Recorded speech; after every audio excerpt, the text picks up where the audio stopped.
Good morning, and happy to call this meeting of the Select Committee on the Status of Boys and Men of Color to order. Really appreciate everyone being here. My apologies. We had some additional meeting. Floor went longer than we thought. Then we had an additional urgent meeting that brought a number of members together, and so we're starting behind schedule. I apologize for that, and thank you all for being here. Thank you for your patience. I'm Rob Bonta, honored to be one of the two chairs of this amazing Select Committee, and thank you as our partners for your participation. One of the things, as we say, as we are in the last year of President Obama's second term, and he will be remembered for many things, including a very progressive initiative on providing more health care to more Americans than ever before through the Affordable Care Act, and another one is the My Brother's Keeper initiative. And we're here today to get an update on some of the work on the ground throughout our state on My Brother's Keeper. And it's also absolutely critical that as we continue our work at the state level with this Select Committee and with our partners, that we are fully integrated and working in partnership and in lockstep with the other tremendous work of My Brother's Keeper, because we all have the same goals. And I'm proud of the legacy of advocacy for boys and men of color in our state, and particularly in the district that I represent, which includes the great cities of Oakland and Alameda and San Leandro. And particularly, there's been great work coming out of Oakland for so long. It's helped inspire the creation of this Select Committee. My predecessor, Assemblymember Swanson, started this committee with your help, and it continues to this day. We've grown it since then. It's bigger and has more participation than it ever has had before. It has an alliance that continues to grow in influence and passion and intensity and support. And today we're here to have an opportunity to discuss more about the MBK initiatives. And we've been working on a lot of important issues, and we'll continue to. Implementation of Prop 47, addressing issues like willful defiance, health care for all, so many issues in so many areas that really uplift and support and promote our young men and boys of color. And so we're here today to come together once again to discuss our partnership with My Brother's Keeper, and to hear on the ground some of the great work that's happening. And my fellow chair, Reggie Jones Sawyer, is not able to join us today, but I'm very proud and pleased to have my colleague, who also represents Oakland, Assemblymember Thurman, with us today, who will make a few opening remarks as well. Thank you, Mr. Chair. And thank you for being here. I am thankful to that our president has elevated the condition of boys and men of color to the highest level. And we've heard countless stories of the impacts of our children, and we have to do more to help them. I'm honored to be a member of the Select Committee on Boys and Men of Color, as well as the Select Committee of Girls and Women of Color, and that we need to make it part of our conversation what we're doing for young people and adults and others who have been mistreated, who've been stuck in poverty, who've been impacted by violence and health disparities, and to create opportunity for them. As a member of the Select Committee and as the chair of the Budget Subcommittee on Health and Human Services, I'm also proud to share with you the work that our chair and our other co-chair and the chairs of the Girls and Women of Color are doing to create a framework that will allow us to treat the violence that impacts young people sometimes as a public health conversation, and to identify funds that can be used to actually provide job training programs and educational opportunities, so that when we say it's better to educate instead of incarcerate, we actually have some resources to do that. And I was privileged to be able to convene a meeting with all of our chairs on how we will build this framework to support both boys and men of color and girls and women of color and opportunities in STEM, helping them to get ready for their future, to protect them from violence, and to make sure that they have the resources that they need. As the chair mentioned, I'm honored to represent Oakland and cities like Richmond and Berkeley, and we work hard together along the I-80 corridor to figure out ways to help young people be successful. We've launched a program that is a priority of our Legislative Black Caucus called CEO Youth, and it is a paid entrepreneurship training program that we started in Oakland. And it would pay young people who are in risky situations, even young people who are incarcerated. and give them an opportunity to learn how to launch a business, how to write a business plan, recognizing that many of our young people have raw entrepreneurial talent, and we need to give them coaching and mentorship and support so that that mentorship and entrepreneurship can be directed in a way that will keep them from being hurt or harmed or hurting or harming someone else while they're trying to earn money. And so these are some of the programs that we're continuing to advocate for.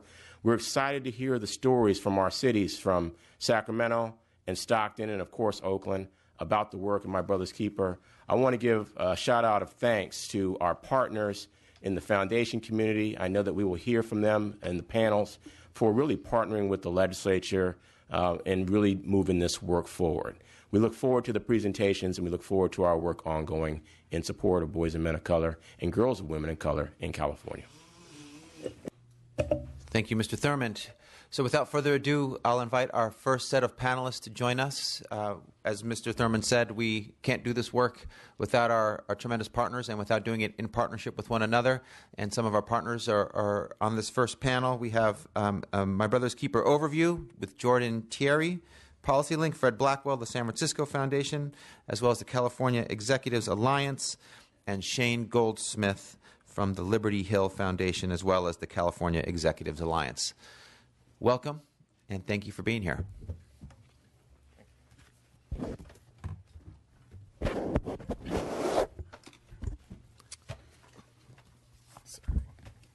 Whatever order you please. Great, I'll go first.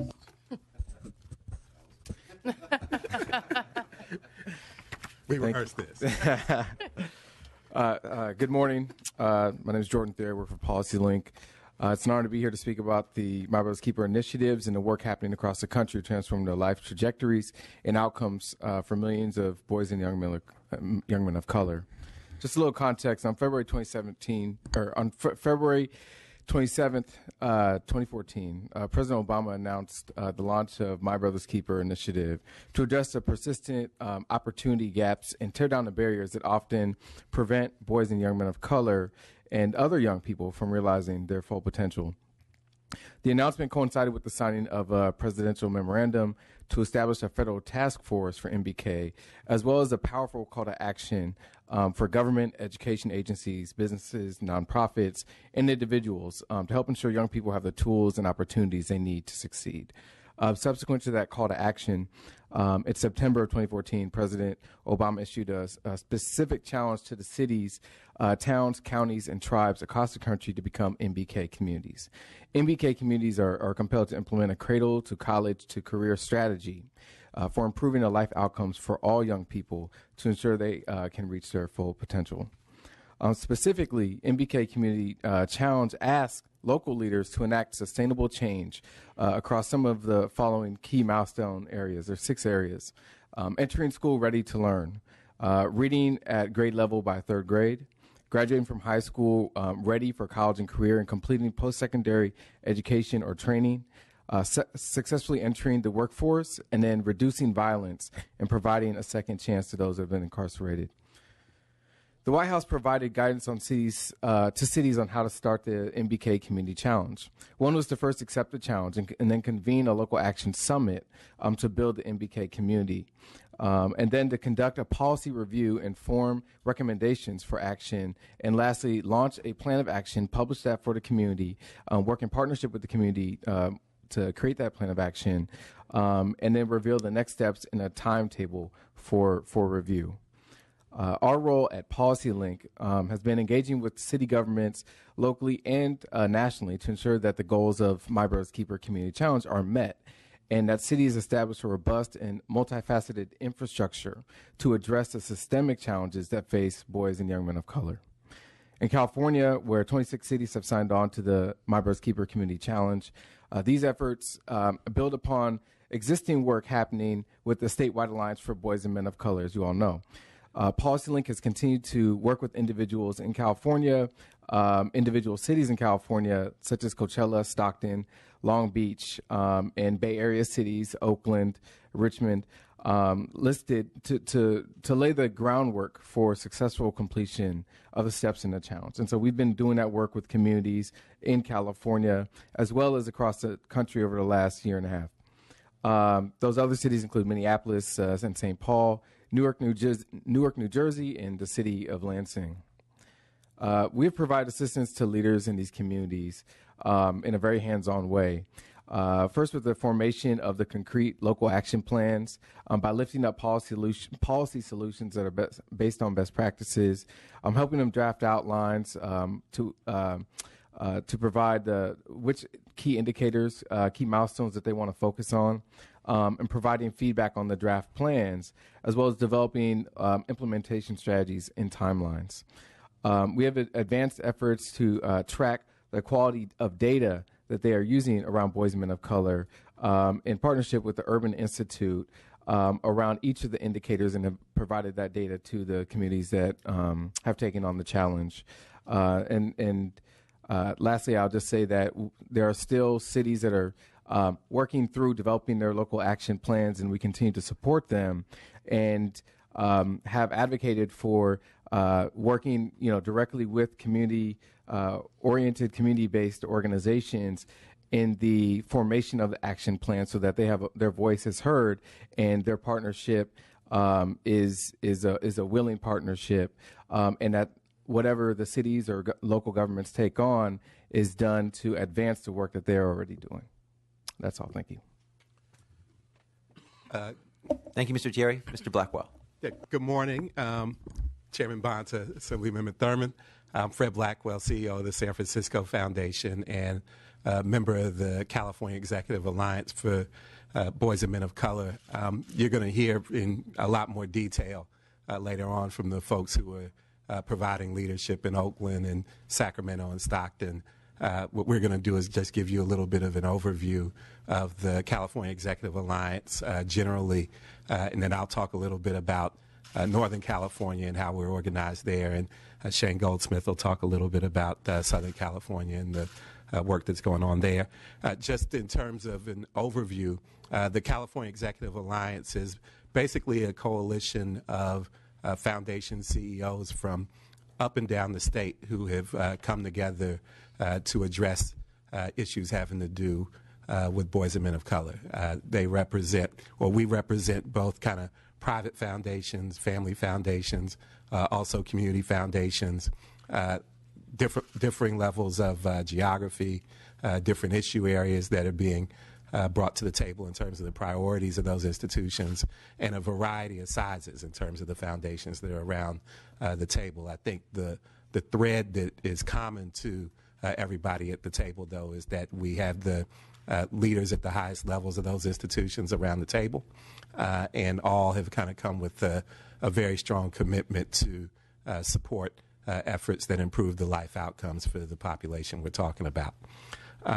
There are a few things that we have done at the state level to kind of set the table for local action. The first is the development and kind of absorption of what we characterize as the life course framework for boys and men of color. And what that framework does is really three things. One is it brings to the forefront and to higher relief the data that really makes the case for focusing on this population, looking at a variety of indicators, some of which you already have mentioned, whether it's jobs and income or health or incarceration or education, really kind of laying the framework for why it's important for a focus on this particular population. The second thing that the framework does is start to identify a set of indicators that really indicate whether or not these young men and boys are on the right track at different stages in the life course. So there's an element of it that is about early childhood. There's an element of it that is about adolescent period. There's an element of it that's about the teenage period, and then, obviously young adulthood. And, what it highlights is things that are important for us to understand and where these young men and boys need to be on that framework in order to be on the right track, in order to stay off the wrong track. And so that's another kind of important framing part of the way that we're around the table. The third thing that it does, though, is it also highlights the evidence that suggests what works for this population. And so it it does three things. It kind of highlights why it's important. It highlights what the data is telling us, but also kind of starts to set or shine a light on what the right strategies are in order to keep this population on the right track and the things that need to be in place in order for that to occur. With that, and after kind of absorbing that, we developed a North Star for the group. And one of the things that was important about this was that, one, it encompasses what we think is important, which is a two-generation approach to this work, but also something that is ambitious enough but broad enough to kind of incorporate the various kind of programmatic priorities that exist around the table. And what that North Star is an economic achievement for these young men and boys that really get them out of poverty and achieving wages and income that can support a family. And the reason why that's a two-generation approach to us is because we think one of the most important early childhood strategies is to have a parent or two parents that are actually able to earn an income to support a family. And so figuring out how that happens actually has very important early childhood impacts. The last thing I would mention in terms of what's happening at the state level is we actually realized that while it was important for us to be organized at a statewide level, that the action was actually going to occur at a local level. And so we established 3 regional action committees that we thought would be the focal point for the work, and actually has developed into just that. We have a Southern California Regional Action Committee. We have a Central Valley Committee, and I am part of the Northern California Committee and co-chair that with James Head from the East Bay Community Foundation, who you will be hearing from in a minute. At that local level or regional level, the membership really reflects also what is reflected at the statewide level. So it's CEOs and higher level folks within those institutions. It represents a combination of private, family, corporate, community foundations that are engaged in the work as well. And in Northern California, we have really developed 3 priorities. One priority is to develop a very clear place-based agenda that we could actually have a collective impact approach to support work that's going on the ground in Northern California that we think is going to be promising. The second is that we are both investing in and partnering with local cities that are engaged in My Brother's Keeper. For example, in Oakland, the East Bay Community Foundation is a partner with the City of Oakland for the MBK efforts there. That also is the case in Richmond. It's also the case in San Francisco, where I'm in partnership with the superintendent of schools and the mayor of San Francisco for the efforts that are going on there, and in San Jose and in East Palo Alto, Emmett Carson and the Silicon Valley Community Foundation are partners with the mayors and the city leaders that are leading the efforts there. The second thing that we are, or third thing that we are focused in on is achieving that North Star goal. So we are working with PolicyLink and working with the Bay Area Council as well as a group called Leaders Up to develop a regional job strategy that the various citywide or city-focused MBK efforts can plug into from an employment point of view. And just staying on that, I will close with the fact that in Northern California, we realize 2 things. One is that the local action is important, but that also has to lead into a regional agenda. And so we are not just viewing these MBK efforts in the way that we support them as isolated local efforts, but also trying to figure out what the regional implications are for the work as well. So I'll stop there.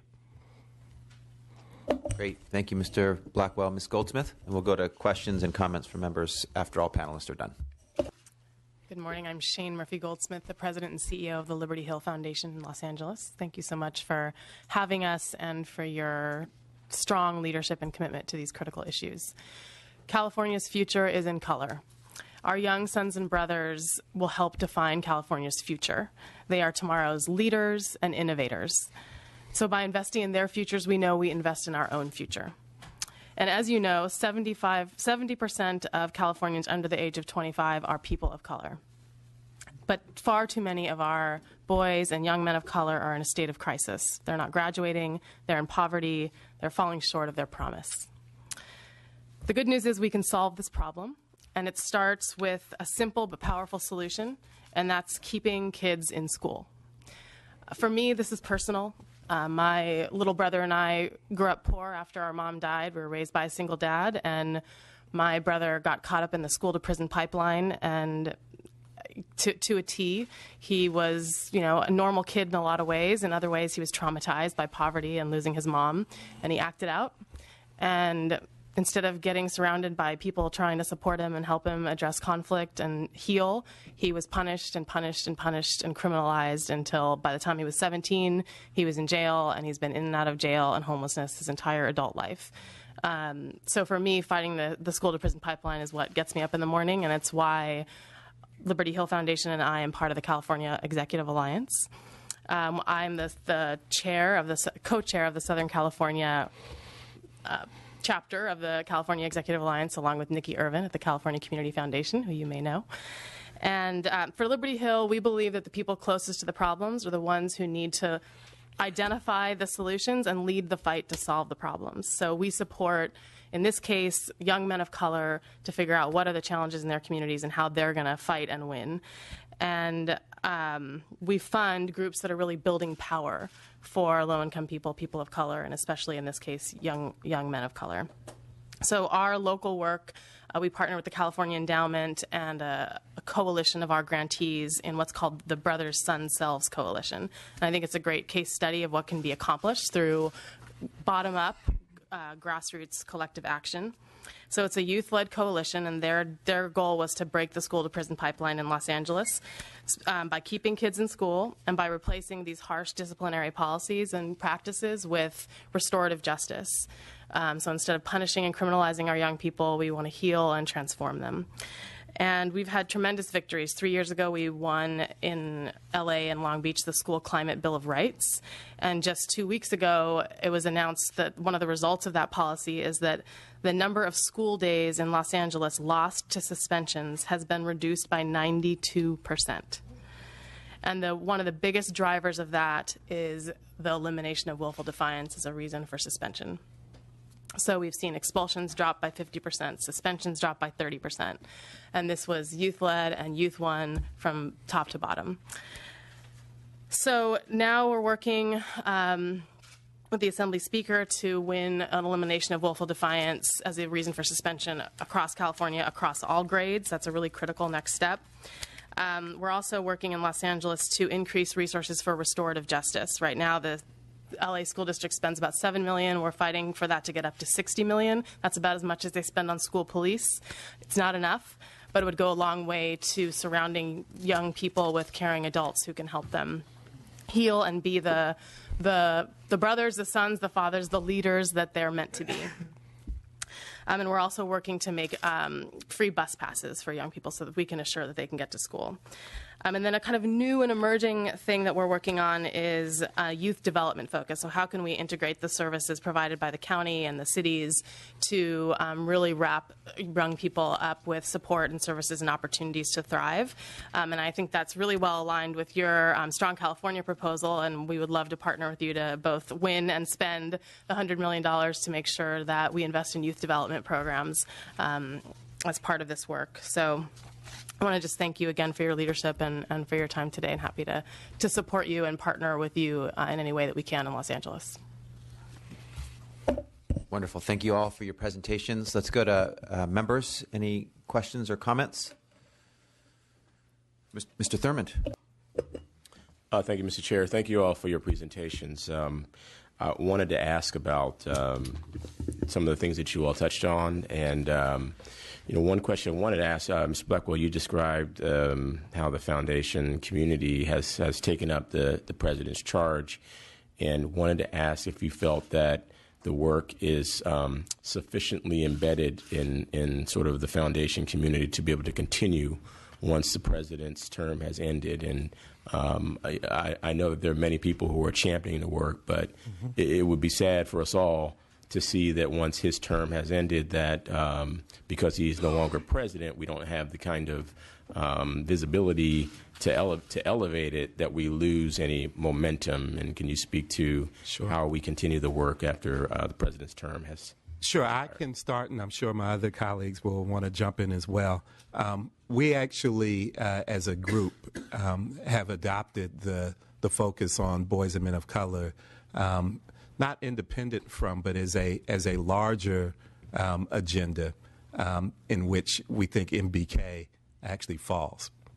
And so we anticipate and actually have a lot of conversations, frankly, about what it is that we can do to make sure that we both take advantage of the spotlight that has been provided by the president to focus in on this group and to use his leadership and the cachet of the president's office to really pull people together, but make sure that this work has legs beyond the MBK efforts and that spotlight. And so we actually, when we're thinking about places to support, think about places, in Oakland's a great example of this, that and the chairman pointed out, that had infrastructure and action in place before MBK, and will have infrastructure and action in place after MBK. And so looking at the characteristics of the agenda, the intersection between the life course framework, the priorities of the MBK sites, and I think what Shane appropriately highlighted, authentic community demand for the things that are in those plans, are what we think are the sweet spot, or is the sweet spot for that work, and is kind of the element that we think will continue this beyond just the focus of the president. Thank you. A question to Ms. Goldsmith. I appreciate you placing your framing on how do we get past the school to prison pipeline and talking about the expulsions and the reduction of expulsions, which I think is critical and exciting. I wanted to ask you about the other aspect of it, and that is that we have hundreds of thousands of students every year who are considered chronically absent. They miss more than 10% of school, and these are babies, kindergarten, first, second, and third grade. And I know that MBK has established literacy by third grade as one of its key benchmarks. My concern is that as we sit here now, some third grader sadly is going to be ending up on somebody's scorecard for incarceration when he or she drops out, when he or she should be graduating high school, but because of that chronic absenteeism, because they weren't able to read by third grade, their experiences is really hindered.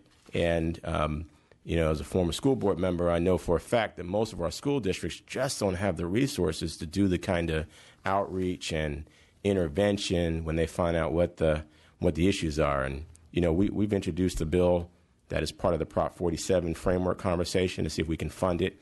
It's AB 1014, and it would provide dollars to school districts that specifically have outreach workers who can work with families who are dealing with homelessness or abuse or just the impacts of poverty to help keep kids in school and learning. I wanted to ask your sense of, where, MBK would be focused on activities to make sure that young people from K-12 could remain in school so they can get their education and not end up in the criminal justice system as a result. Well, you said it beautifully. I don't have a lot to add to the analysis of the problem. Certainly in Los Angeles and the local governments that have adopted the MBK challenge have prioritized everything you just said, including third grade reading. I think I agree with you that Prop 47 is critical to that solution, and making sure those resources are both secured and spent in the right way. And also LCFF has been really important in Los Angeles, thanks to a lot of advocacy and leadership by at the state level to make sure those resources go to the young people who need them most, as opposed to other ways of distributing the funds. So I think both LCFF and Prop 47 are critical in terms of resourcing that problem. You may have other things to add about what you're doing. No, I think it's good. Mm-hmm. Thank you. If I could, just one final question, Mr. Thierry, if you could talk from Policy Link's perspective about how we define boys and men of color. And this is only because I sometimes get asked questions by advocates who say, will we be serving African American and Latino and Asian, Native American? And I always say yes on faith, because I believe we're serving all boys and men of color. But I get asked questions all the time about how we know that our youth have many issues in common, but there's also some different needs as well. I get asked all the time whether or not the Boys and Men of Color framework has a way to make sure that we are serving all boys and men of color in the framework. And I just don't know the answer of if there's a way that's been articulated for how we serve everyone. If you could speak to that so I can be given the right answers. I just say yes, because I think it's necessary. But I'd like to be able to say yes, and this is how we're going to do it. Sure. Yeah. Well, I'll start by saying that, the Boys and Men of Color framework is rooted in really the Black Male Achievement Framework, and it kind of grew out of that in years past. And so a lot of the work that is being done under the Boys and Men of Color framework that existed before My Brother's Keeper initiative is rooted in that, and was continuing with that work, and now working to expand in many cases to be more inclusive of the other populations. Here in California, as she said, California's future is in color, and it's a very diverse set of communities that we have here. I think we're doing a very good job of that work, but we do need to do better work with engaging Native American communities and Latino communities and with all the different populations within the API community. And the social sector within those communities is also different, right? The infrastructure. And so I think it's a compounding effect of those things that we're trying to focus on and build out and support. And I would say the same for the nation. Yeah. If I could add, I actually think that the point that you are raising, Assembly Member, is a really important one for a variety of reasons. I think, one, it's important to acknowledge the perception that's out there that MBK really cares about, that it's really just about African American boys. And I think it's important to dispel the myth, but also I think it's important to acknowledge the perception that's out there. And I think the only way that we get to that is by having some frank conversations at the local level about that dynamic. I think the other thing that's important, and Emmett Carson highlighted this as well in one of our latest meetings, is that we also, as a group, need to get beyond the notion that one community's advancement is another one's setback, and have frank conversations about that as well. I think the way to think about this that I think is really important is also to think about it in relationship to, this is the way we think about it, John Powell's work around race and the notion of targeted universalism, and the fact that the way that we get to where we need to go as a society is by meeting the needs of the most vulnerable. And the reason I raise that up is because that most vulnerable population can look different based on the jurisdiction that you're in. In some places, that will indeed be African American boys and men, but in other cases, that will be Latino boys and men, and in some other cases, that'll be Southeast Asian or Native American. And so I think we need to hold on to the principle of really making sure that we're meeting the needs of the most vulnerable, and that every young man or boy gets what they need in terms of trying to get to where they need to go. Well said. Thank you. Yeah. Assemblymember Garcia. Mr. Chair, thank you very much for your words. Thank you, Assemblymember Thurman, for raising that question. I think it's an important question, and I hope that we can continue to further that discussion. More times than not, I've also been asked the question in terms of how do we begin to diversify the conversation as it relates to making sure that the programs are not just focused in one particular community versus another. And so thank you for raising that question. I think it's an important one, and I'm glad that you have answered that head on. You're taking it head on, and I look forward to working with you and my colleagues on that. I guess my question will be, within the framework of My Brother's Keeper, there is a role for law enforcement, right? And I'd like to talk a little bit about that, if you can, and whoever can answer this. That is above and beyond the deployment of gang injunctions and enforcement of those types of practices. I mean, I think we're having a challenge in parts of our state, particularly in my district, where we have leadership who have signed on to this promise of My Brother's Keeper. Yet the dichotomy is that out of fear and reactionary, circumstances, the deployment of gang injunctions begin to take place, and the discussion around what the unintended consequences of that look like, they're not happening. And so I'd like to maybe hear from you, elaborate on the role of law enforcement aside from what we know as enforcement in this area of discussion. I'll just address one part of that. In Los Angeles, we've made a lot of headway with the school police in particular, where they are completely in support of and aligned with the work around restorative justice, and believe that they shouldn't be the ones addressing the conflicts that happen among young people and between young people and teachers, that those are conflicts best addressed by the community and by the young people and the teachers. And so they feel strongly that they shouldn't be, those are not criminal acts and they shouldn't be involved in them. Our young people tell us, that you'd be shocked to look at them. But then with the most vulnerability in their eyes, they say, what all we want is to be surrounded by caring adults and to feel loved. And anybody can do that. School police can do that. Community police can do that. That's a role that any adult in these communities can play.